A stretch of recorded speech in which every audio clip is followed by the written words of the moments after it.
Mushroom 2 packet கழுவி cut பண்ணி வச்சுருக்கிறேன். இது நாட்டு பட்டாணி. காய் வாங்கி உரிச்சியில் வச்சதில் எல்லாம் முளைப்பு வந்துருச்சு.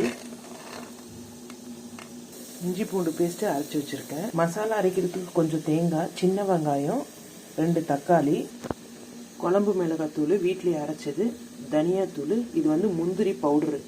குழம்புக்குன்னு கேட்டிங்கன்னா இந்த மாதிரி சின்ன சின்ன பேபி முந்திரின்னு சொல்லிட்டு சின்ன சின்ன முந்திரி துகள்களை கொடுப்பாங்க. இதை அரைச்சோம்னா குழம்பு டேஸ்ட்டாகவும் திக்னஸாகவும் இருக்கும், நல்லா க்ரீமியாக இருக்கும்.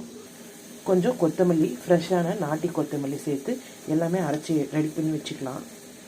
ஃபஸ்ட்டு தேங்காய் மிக்சியில் போட்டு பவுட்ரு பண்ணியாச்சு. அப்புறமா சின்ன வெங்காயம், தக்காளி, எடுத்து வச்சுக்கிற மசாலா, இப்போ கொஞ்சம் துளுராக இருக்கிற கருவேப்பிலை சேர்த்துக்கிறேன். குழம்புல எல்லாம் எடுத்து போட்டுருவாங்க. இந்த மாதிரி துளுராக சேர்த்துக்கினா நல்லா நம்மளுக்கு குழம்புல மிக்ஸ் ஆகிரும். கொத்தமல்லியும் சேர்த்து குறப்பாக அரைச்சி எடுத்துக்கலாம். ரொம்ப நெய்ஸாக இல்லாமல் கொஞ்சம் குறப்பாக இந்த மாதிரி பதத்தில் அரைச்சி எடுத்துக்கலாம். பட்டை கிராம்பு பொடி பண்ணது ஒரு 1/4 டேபிள் ஸ்பூனு.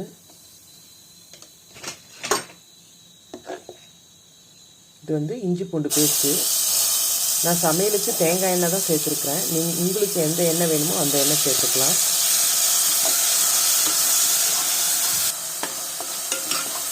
இஞ்சி பூண்டு பச்சை வாடை போகிற வரைக்கும் வதக்கிக்கலாம். இப்போ மஷ்ரூமும் பட்டாணியும் சேர்த்துக்கலாம்.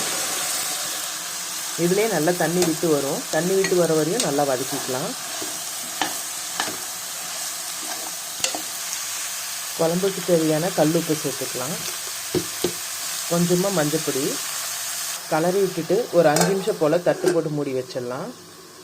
நல்லா தண்ணி விடும். பாருங்கள், நல்லா தண்ணி விட்டு வந்துருச்சு. இந்த மாதிரி தண்ணி விட்டு வந்ததுக்கப்புறமா மசாலா சேர்த்துக்கலாம்.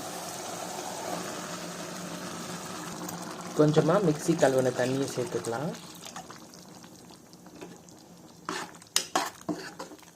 இப்போ நல்லா கொதித்து நம்மளுக்கு எவ்வளோ திக்னஸ் வேணுமோ அவ்வளோ திக்னஸ்ஸு கொதிக்க வச்சு எடுத்துக்கலாம். இட்லிக்கு வைக்கிறதுனால நான் கொஞ்சம் தண்ணியாக வைக்கிறேன். நீங்கள் சப்பாத்திக்கோ பிரியாணிக்கோ செஞ்சிங்கன்னா கொஞ்சம் திக்காக செஞ்சுக்கோங்க. இது ரைஸுக்கு எல்லாத்துக்குமே சூப்பரான காம்பினேஷனாக இருக்கும். நம்ம பச்சை பட்டாணி காய் உரித்து வச்சதுனால அந்த பட்டாணி கூட நல்லா வெந்துடும். நீங்கள் கொட்டை சேர்க்குறதா இருந்தால் குக்கரில் 2 விசில் விட்டுட்டு சேர்த்துக்கோங்க.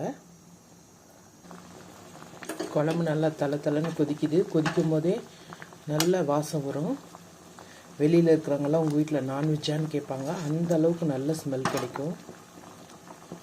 குழம்பு வந்து நல்லா கொச்சிருச்சு. இது ரம்ப இலை, பாண்டா லீவ்ஸ்ன்னு சொல்லுவாங்க. இது சேர்த்தோம்னா நல்லா ஃப்ளேவர் கிடைக்கும். பிரியாணி எசன்ஸ் கூட இந்த இலையில தான் செய்கிறாங்க. இது நல்லா டேஸ்ட்டும் கொடுக்கும், வாசமும் நல்லா நான்வெஜ் ஸ்மெல்லு கொடுக்கும்.